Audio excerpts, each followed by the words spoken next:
당신은 나에게 명령할 처지가 못 됩니다. 윤희사님, 그 더러운 손으로 그 초상화에 손대지 마세요.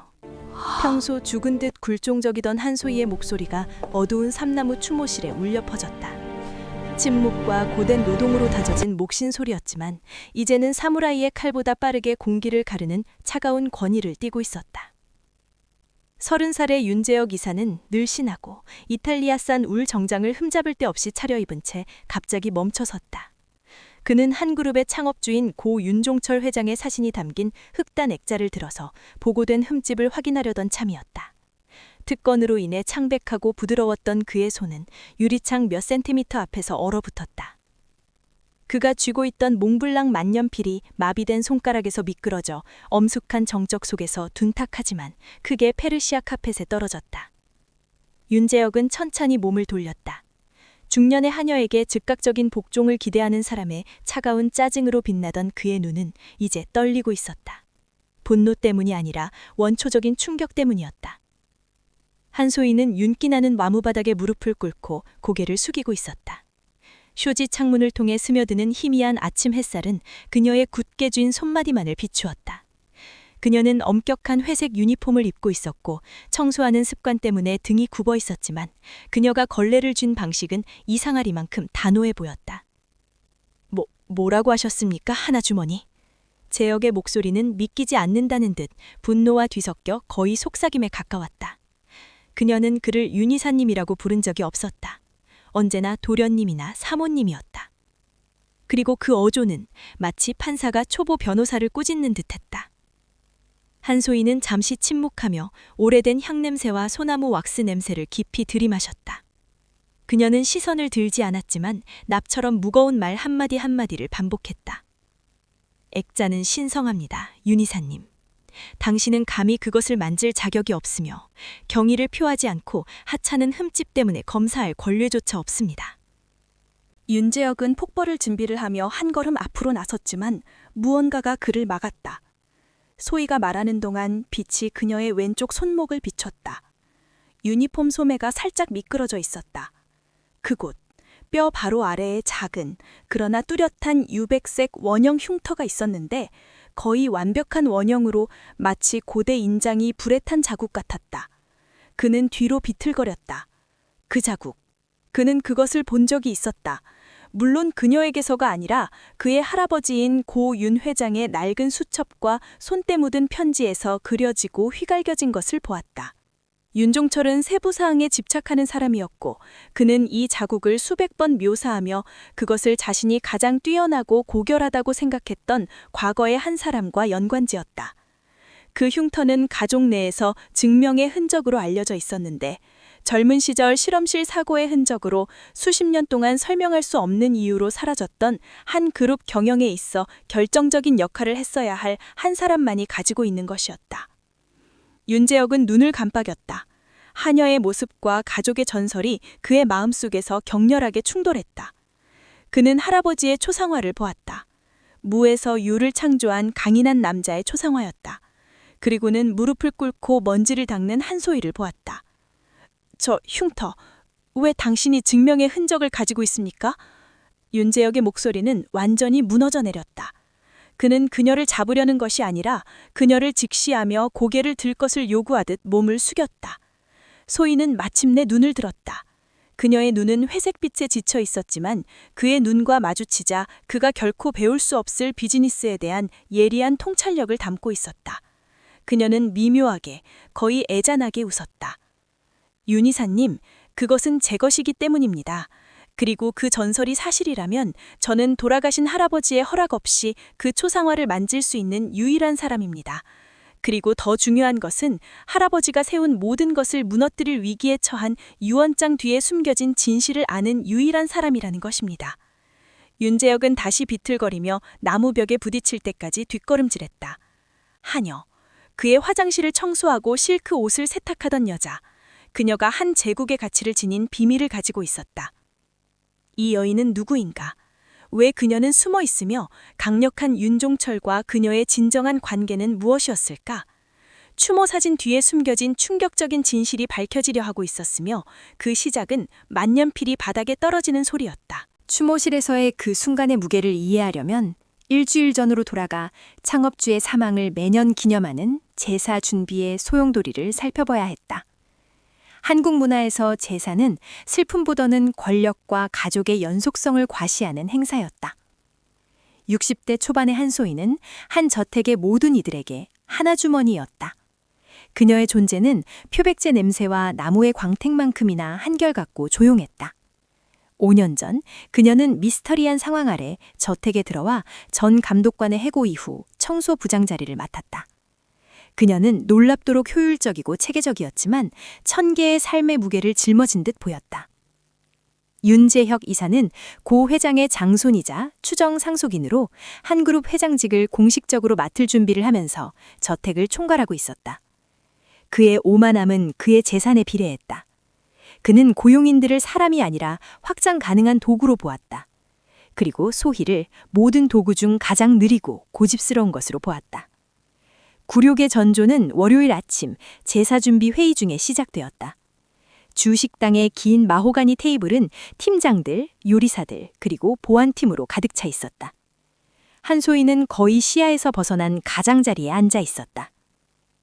제사 초청 손님 명단에는 강 장관님과 국민은행장님이 포함되어 있습니다. 재혁은 은색 책집을 테이블에 치며 말을 시작했다. 그는 한국어로 말하고 있었지만 완벽한 영어를 사용했는데 이는 그의 해외 교육을 미묘하게 과시하는 것이었다. 음식이나 환경에 어떤 실수라도 기업 사보타주로 간주될 것입니다. 이해하셨습니까? 방 안에는 동의의 웅성거림이 퍼졌다. 하나주머니, 재혁은 그녀를 쳐다보지도 않고 메모장을 뒤적이며 불렀다. 당신은 은식기 청소를 담당하고 있습니다. 어제 김 부사장님이 옥 밥그릇 중 하나에서 얼룩을 발견했습니다. 얼룩이요. 윤 회장님께서 살아계셨다면 당장 당신을 시골로 보냈을 겁니다. 소희는 고개를 들었다. 윤 이사님, 옥그릇의 얼룩은 때가 아니었습니다. 그것은 구리상감의 산화로 인한 자연스러운 색상 변화로서 작품의 진정성을 나타냅니다. 연마제로 닦으면 역사적 가치를 잃게 됩니다. 관리자들 사이에서 억눌린 웃음이 터져나왔다. 윤 이사는 마침내 그녀를 노려보았고 잇몸이 약간 드러나는 비웃음을 지었다. 아주머니, 지금 저한테 골동품 강의를 하시는 겁니까? 당신의 일은 닦는 겁니다. 해외 유학이라도 다녀왔습니까? 하버드라도? 아니, 당신은 농고를 졸업했죠? 당신의 역할은 청소하는 것이지 진단하는 것이 아닙니다. 제가 그릇이 더럽다고 하면 더러운 겁니다.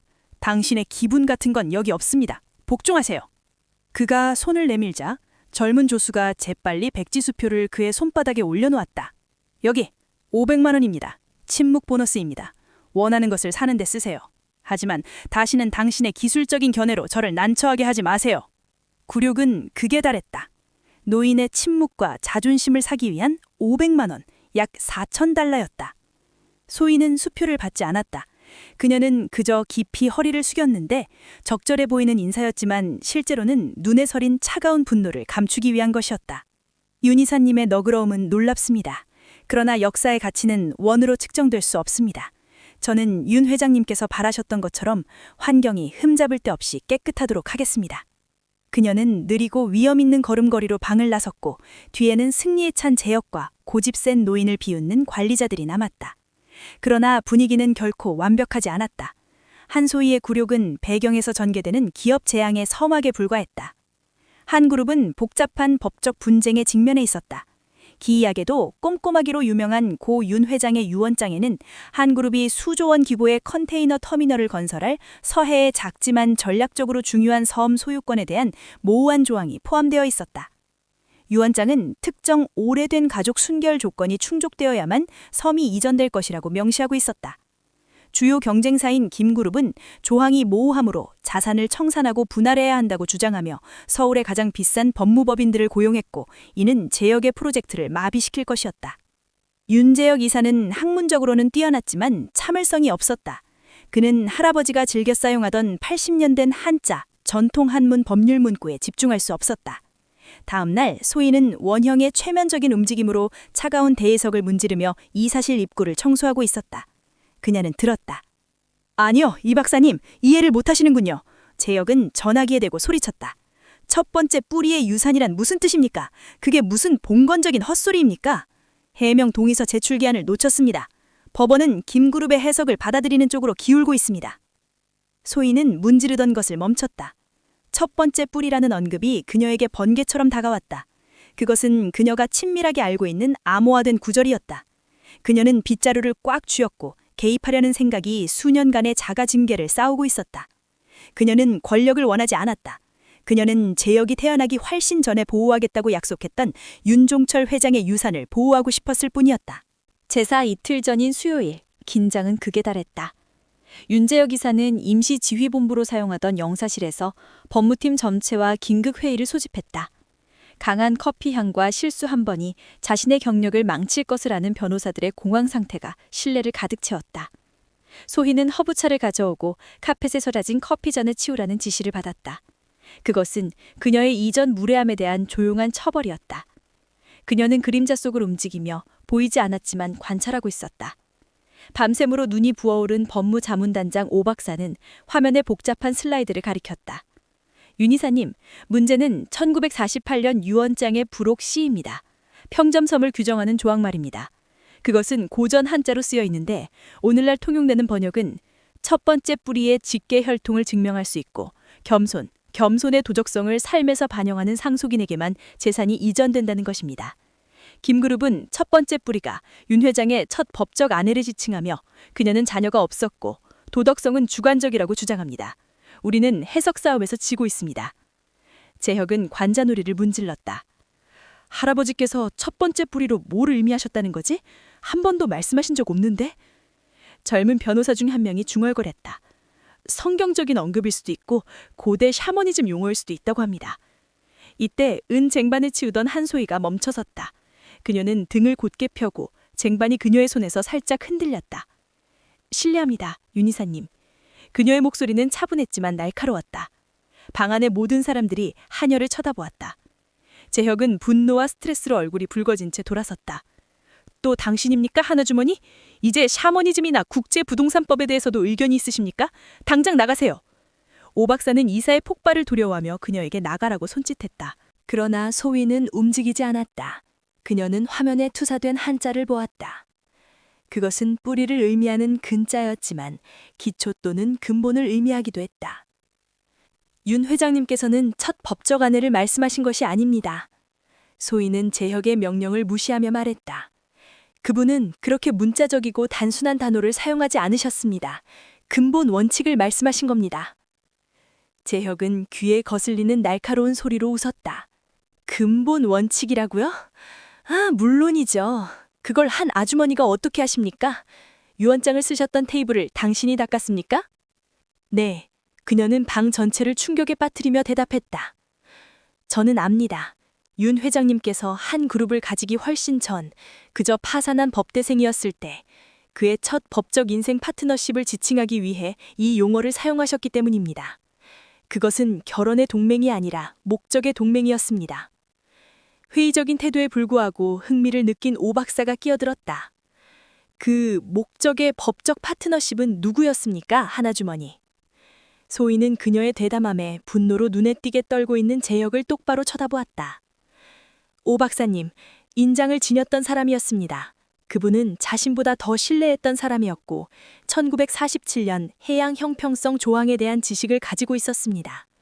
그것은 공식 유언장에는 첨부되지 않았지만 원본에 암묵적으로 언급된 부록입니다. 재혁은 폭발했다. 말도 안 되는 소리. 당신은 주목받으려고 드라마 같은 이야기를 지어내고 있습니다. 당장 해고하겠습니다. 보안팀을 부르기 전에 이 저택에서 나가세요. 소희는 단호하게 서 있었다. 윤 이사님, 당신이 저를 해고하면 한 그룹은 내일 평점섬을 잃을 것입니다. 김 그룹이 한 가지는 맞습니다. 겸손의 도덕성 조항은 주관적입니다. 그러나 첫 번째 뿌리는 확인할 수 있으며 첫 번째 뿌리만이 김 그룹의 모든 입찰 과정을 무효화하는 해양 형평성을 증명하는 문서를 어디에서 찾아야 할지 압니다. 방 안은 죽음과 같은 정적에 휩싸였다. 재혁은 그녀를 체포하라고 명령하려 했지만 절망적인 한 가닥 희망의 냄새를 맡은 오 박사가 개입했다. 이사님, 죄송하지만 이사님은 실패하고 있습니다. 우리는 잃을 것이 없습니다. 만약 그녀가 틀렸다면 내일 해고하면 됩니다. 하지만 그녀가 1947년 부록에 대해 뭔가를 알고 있을 0.01%의 가능성이 있다면 그 섬은 수조 원의 가치가 있습니다. 증거가 어디 있습니까, 하나주머니? 첫 번째 뿌리는 누구입니까? 소희는 왼쪽 손목을 들어 올렸고 인공적인 방해 불빛 아래 흰 흉터가 드러났다. 제가 첫 번째 뿌리입니다. 그리고 증거는 바로 여기 있습니다. 저는 당신의 할아버지께 약속했습니다. 이제 윤 이사님, 당신은 하녀를 믿거나 당신의 제국을 잃거나 둘 중 하나입니다. 회의실은 하녀 한소희를 중심으로 한 개인 법정으로 변모했다. 두려움과 혼란에 마비된 윤재혁은 가장 먼 의자에 앉아 그녀를 마치 유령처럼 응시했다. 소희는 자신의 대담함에 대해 사과하지 않았다. 그녀는 스캔된 사본이 아닌 1948년의 원본 유언장을 가져오라고 요구했다. 오래되고 연약한 문서가 비단에 쌓여 도착하자 그녀는 고고학자처럼 경건하게 그것을 다루었다. 윤 회장님은 법률 암호화의 대가였습니다. 그녀는 이제 하녀가 아닌 헌법학 교수와 같은 목소리로 시작했다. 그분은 자신이 죽은 후에 상속인들이 싸울 것을 아셨습니다. 그분은 안전장치를 모두가 볼 수 있는 곳에 숨겨두셨습니다. 그녀는 문서의 오른쪽 상단을 가리켰는데 거기에는 밀랍 인장이 있었다. 여러분은 모두 이것이 공증사무소의 공식 인장이라고 추정했습니다. 자세히 보세요. 밀랍 안에 거의 보이지 않는 작은 이물질이 있습니다. 오 박사와 변호사들은 몸을 숙였다. 붉은 밀랍 안에는 희고 회색빛 머리카락 한 가닥이 있었다. 윤 회장님의 머리카락이군요. 재혁은 믿을 수 없다는 듯 말했다. 아닙니다. 소희는 부드럽게 정정했다. 오래된 그의 코트에서 나온 양모입니다. 두께를 표시하기 위해 여기에 꿰매 놓으셨죠. 원본 페이지의 크기를 나타내기 위해 그렇게 하셨습니다. 특정 빛의 페이지를 비추면 잉크의 수지가 숨겨진 워터마크를 드러냅니다. 이 워터마크는 한 그룹의 문장이 아니라 그분과 제가 서명한 목적의 합의의 날의 별자리 지도입니다. 소희는 이어서 고해상도 스캐너와 UV 광 필터를 요구했다. 방안은 완전한 정적에 휩싸였다. 스캐너의 딸깍거리는 소리와 에어컨의 윙윙거리는 소리만이 들렸다. 재혁은 식은땀을 흘리고 있었고 셔츠 칼라는 이미 축축했다.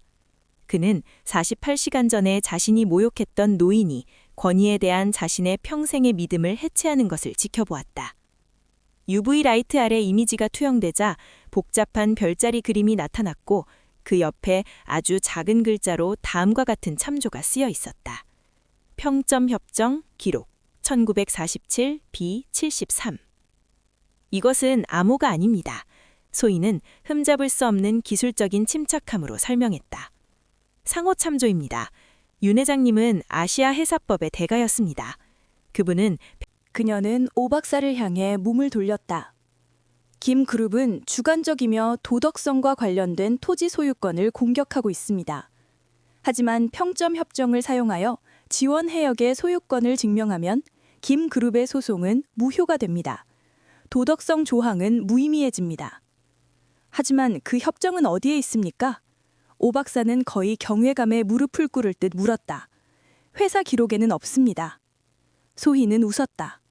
물론 있습니다. 하지만 윤 회장님은 오직 첫 번째 뿌리만이 찾을 만한 곳에 그것을 숨겨두셨습니다. 그녀는 당황한 변호사들과 혼미 상태에 빠진 재혁을 대동하고 추모실로 돌아왔다. 소희는 창업주의 초상화를 가리켰다. 사진이 중심이 아닙니다. 사진 뒤에 지지대가 중심이죠. 그녀는 작은 드라이버를 요청했다. 오 박사는 추모물을 훼손하는 것을 망설였지만 긴급함이 미신보다 컸다. 초상화를 제거하자 액자 뒷면이 드러났다. 그것은 단단한 나무판이 아니라 거의 보이지 않는 작은 매립형 금고였다. 이 금고는 두 사람만이 열 수 있었습니다. 윤 회장님과 첫 번째 뿌리. 세 가지 조합이 필요합니다. 그분의 생일, 저의 생일, 그리고 제 이름의 글자 수, 옛 한자로 철자된. 극도의 집중 속에 소희는 숫자를 입력했다. 잠글 장치가 딸깍하는 소리는 재혁이 지금까지 들어본 가장 큰 소리였다. 금고 안에는 세 가지가 있었다. 붉은 리본으로 묶인 작은 회색 머리카락 한 묶음, 1947년 평점 협정의 원본 사본, 봉인되어 완벽하게 보존된 것, 그리고 그 위에 놓인 작은 옥반지 하나. 소희는 협정을 집어들었다. 내용은 복잡했고 한국어와 법률 라틴어로 작성되어 해양 표면의 추출과 점유 권리의 미묘한 점들을 상세히 설명하고 있었다. 그녀는 소리내어 읽기 시작했고 완벽한 유창성으로 언어를 넘나들며 번역하고 해석하여 기업 한국어만 사용하던 변호사들을 충격에 빠뜨렸다. 여기 있습니다. 제7조. 기업의 통합성이 토지 소유권에 대한 소송으로 위협받을 경우 1946년에 서명된 헤이그 해양 형평성 법률에 따라 해양 표면의 추출과 점유 권리가 우선하며 우리는 이에 이로써 복종한다. 오 박사는 이 말을 탁 쳤다. 해양 형평성, 완전히 다른 관할권입니다. 60년대 이후로 서울에서 아무도 그것을 사용하지 않았습니다. 한 그룹이 이겼습니다. 침묵이 다시 찾아왔지만 이번에는 공황이 아니라 경외감에서 비롯된 것이었다. 바닥을 닦던 한소희는 사실 한 그룹의 토대를 세웠던 가장 위대하고도 잊어버린 법률 지식인 중 한 명이었다. 그녀의 흉터는 단순한 시험의 흔적이 아니었다. 그것은 지성연합의 흔적이었다. 재혁은 의자에 주저앉았고 그의 얼굴은 창백하고 패배한 모습이었다. 그는 자신의 회사를 구원하고 할아버지의 도덕적 보호를 받은 이를 모욕하고 500만 원으로 경멸했던 것이다. 평점 협정은 오후 늦게 법원에 제출되었고 그 결과 즉각적인 소송 중지와 한 그룹의 도덕적 승리를 가져왔다. 수조원의 섬은 안전했다. 그날 밤 저택은 이상하리만큼 조용했고 공황은 긴장된 경외감으로 대체되었다. 윤재혁은 같은 추모실에서 한소희를 기다렸다. 그는 경외심에서가 아니라 굴욕적인 절망 속에서 바닥에 앉아 있었다. 소희가 다시 회색 유니폼을 입고 들어서자 재혁은 일어서서 상사에게 표할 수 있는 최고의 존경을 담아 90도로 깊이 허리를 숙였다. 그는 오랫동안 그 자세를 유지했다. 하나주머니, 아니, 한사모님, 제가 잘못했습니다. 저는 오만했고 무지했으며 잔인했습니다. 저는 당신의 기분을 공개적으로 훼손했습니다. 제 잘못을 그리고 사모님께서 구해주신 것을 어떤 돈으로도 갚을 수 없습니다. 왜 그러셨습니까? 왜 5년 동안 하녀로 숨어 지내며 제 무례함을 참으셨습니까? 소희는 서둘러 대답하지 않았다. 그녀는 윤 회장의 초상화에 다가갔다. 윤 회장님과 저는 이름만 빼고 모든 면에서 파트너였습니다. 우리는 자본이 아니라 법과 윤리로 한 그룹을 세웠기 때문에 첫 번째 뿌리였습니다. 그분이 기업적인 편의에 위해 결혼하셨을 때 저는 스캔들의 원인이 되고 싶지 않아 떠나기로 결정했습니다. 이 반지는 우리의 약속이었습니다. 당신의 가족이 존경받는다면 이 반지는 보관되었을 것입니다. 하지만 윤 회장님은 저에게 약속을 받아내셨습니다. 만약 상속인들이 어느 시점에서 근본 원칙을 잃고 회사의 기반을 위협한다면 저는 변호사가 아니라 당신의 겸손의 수호자로 돌아와 회사를 구해야 한다고 말이죠. 사모님은 저를 지켜보고 계셨군요. 재혁은 목이 메인 목소리로 깨달았다. 네, 지켜보고 있었습니다. 그녀가 확인했다. 그리고 당신은 모든 시험에서 실패했습니다. 당신은 어른이나 당신 아래서 일하는 사람들에 대한 춘청, 즉 존중의 가치를 이해하지 못합니다. 겸손이 무엇인지 모릅니다. 한 그룹이 무너질 위기에 처해 있을 때 당신은 옥 얼룩 때문에 저를 모욕했습니다. 그녀는 옥반지를 테이블 위에 놓았다. 김그룹이 당신을 상대로 사용할 유언장의 겸손의 도덕성 조항은 누가 가장 부유한지가 아니라 누가 가장 겸손하고 유능한지에 관한 것이었습니다. 당신의 할아버지는 당신을 시험하기 위해 그 조항을 넣으셨습니다. 그리고 당신은 실패했습니다, 재혁. 재혁은 다시 무릎을 꿇었다. 이번에는 강요된 경이심 때문이 아니라 진정한 후회 때문이었다. 제가 무엇을 해야 합니까? 사임해야 합니까? 사임하겠습니다. 사모님께서 제 자리를 맡아 회장이 되어 주십시오. 소희는 슬프게 웃으며 고개를 저었다. 저는 당신의 직책이 필요 없습니다. 기업의 권력은 무겁고 차갑습니다. 저는 더 이상 이 회사를 세우는 데 도움을 주었던 30대 여인이 아닙니다. 제 의무는 할아버지의 기전을 보호하는 것이지 그분의 유산을 다스리는 것이 아니었습니다. 그녀는 엄하게 그를 쳐다보았다. 당신의 벌은 해고가 아니라 구원입니다. 당신은 위에서 아래로 통치하는 것을 멈출 것입니다. 당신은 한 그룹의 전라남도 지역사회 봉사지부를 맡을 것입니다. 그곳에서 당신은 육체 노동과 겸손의 가치를 배울 것입니다. 당신은 봉사를 통해 이끌어야 합니다. 오 박사는 임시 CEO가 될 것이고 저는 당신이 더 이상 실수하지 않도록 보이지 않는 수석 고문이 될 것입니다. 당신은 마침내 오르기 위해 자신을 낮춰야 합니다. 윤재혁의 공개적인 몰락은 완벽했다. 그는 즉각적인 상속권을 기업 라이벌에게가 아니라 할아버지의 정신을 간직한 한효의 도덕적 교훈 때문에 잃었다. 다음 날 계획대로 제사가 열렸다. 한소희는 모든 세부 사항을 감독했지만 이번에는 아무도 그녀를 하녀로 대하지 않았다. 모두가 그녀를 보이지 않는 여주인, 한 그룹의 토대를 지키는 진정한 수호자로 대했다. 윤재혁은 손님들을 접대했고 그의 자세는 긴장되고 겸손했다. 제사 말미에 그는 모든 이사들 앞에서 소희에게 허리를 굽혀 인사했다. 저는 최고의 종이 되겠습니다, 한 사모님. 그리고 저는 겸손을 배울 것입니다. 석 달 후, 소량과 갯내음이 에어컨과 대리석을 대신했다. 전 이사 윤재혁은 전라의 작고 소박한 한 그룹 지사에서 저소득 농부들에게 쌀을 배분하는 회사 자선활동 중 하나를 감독하고 있었다. 그의 이탈리아산 울정장은 카키색 바지와 낡은 재킷으로 바뀌어 있었다. 그는 단순히 감독만 하는 것이 아니었다. 그는 쌀자루를 나르고 있었다. 그의 손은 거칠어졌고 10kg이 빠져 있었다. 그는 매우 적은 돈을 받았고 소박한 기숙사에서 살았다. 한 그룹은 한소희의 숨겨진 지혜를 위한 선의의 꼭두각시처럼 행동하는 오 박사의 확고한 리더십 아래 그 없이 운영되고 있었다. 한소희는 물리적으로 그곳에 없었지만 그녀의 영향력은 분명히 느껴졌다. 그녀는 평점섬을 자본으로 사용하여 첫 번째 뿌리 재단을 설립했고 그곳을 윤 회장이 꿈꿨던 그대로 생태 연구 및 해사법 센터로 탈바꿈시켰다. 그녀는 급여를 받지 않았지만 자원이 공정하고 투명하게 배분되도록 보장했다. 재혁은 손글씨 편지를 받았다. 글씨체는 우아했지만 편지는 짧았다. 일이 정직하지 않으면 가치 없다. 당신의 자만심은 약한 갑옷이었다. 그것을 벗어던져라. 그 편지는 그 어떤 보너스보다도 그를 더 동기부여했다. 그는 배우고 있었다.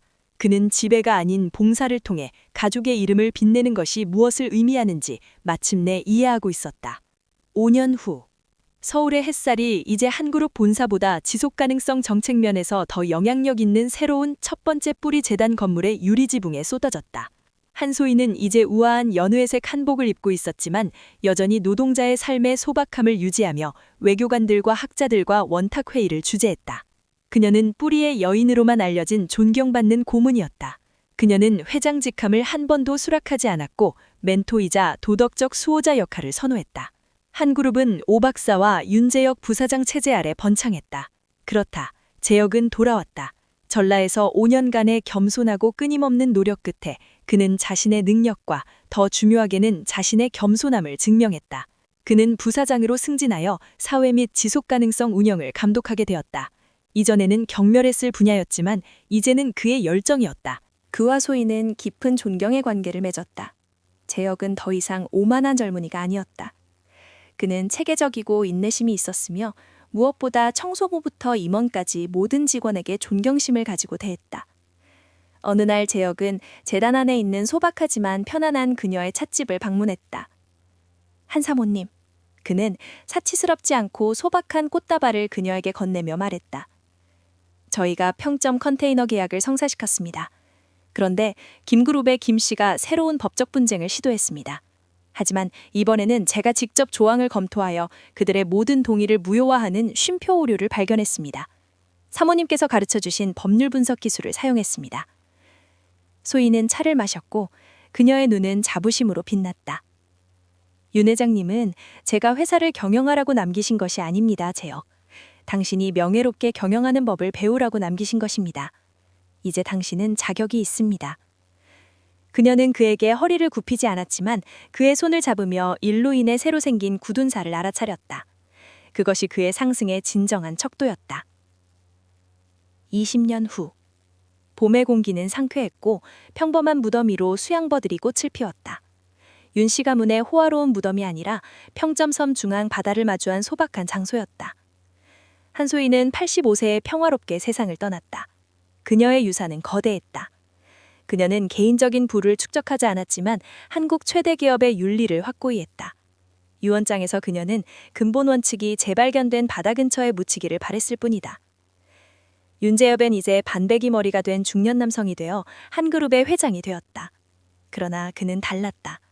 그는 회사를 탐욕의 수단이 아니라 봉사기관으로 운영했다. 그녀의 추모식이 열리던 날 재혁은 무덤 옆에 서 있었다. 그는 더 이상 비싼 정장을 입지 않았고 기능적인 리넨 옷을 편호했다. 25세 된 아들 윤지훈이 그의 옆에 있었다. 아버지, 뿌리의 여인께서는 전설이었습니다. 그녀가 그렇게 오랫동안 하녀였다는 것이 이상합니다. 재혁은 과거의 고통에서 얻은 지혜를 담은 미소를 지었다. 아니다, 아들아. 이상한 것이 아니다. 그녀는 수호자였다.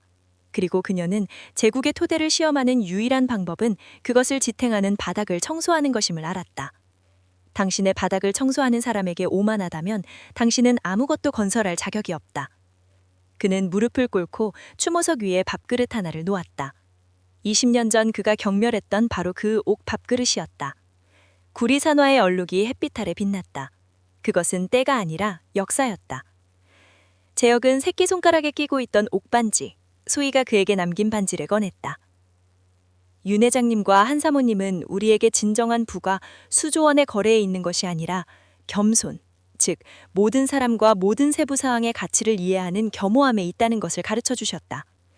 그들의 유산은 한 그룹이 아니라 권력이 눈에 보이는 곳에 숨어있는 고결함과 지혜에 직면했을 때 우리가 배운 교훈이다. 그는 일어서 그들이 확보한 넓은 바다를 바라봤고 오랜만에 처음으로 한 제국의 무게를 특권이 아니라 명예의 짐으로 느꼈다. 제국의 멘토가 된 하녀의 이야기는 결코 잊혀지지 않을 것이다. 인생은 길고 지혜는 종종 모든 것을 잃은 후에야 발견되거나 윤재혁 이사의 경우에는 청소부의 침묵이 세상에서 가장 귀를 먹먹하게 하는 외침으로 변한 경우에 발견된다.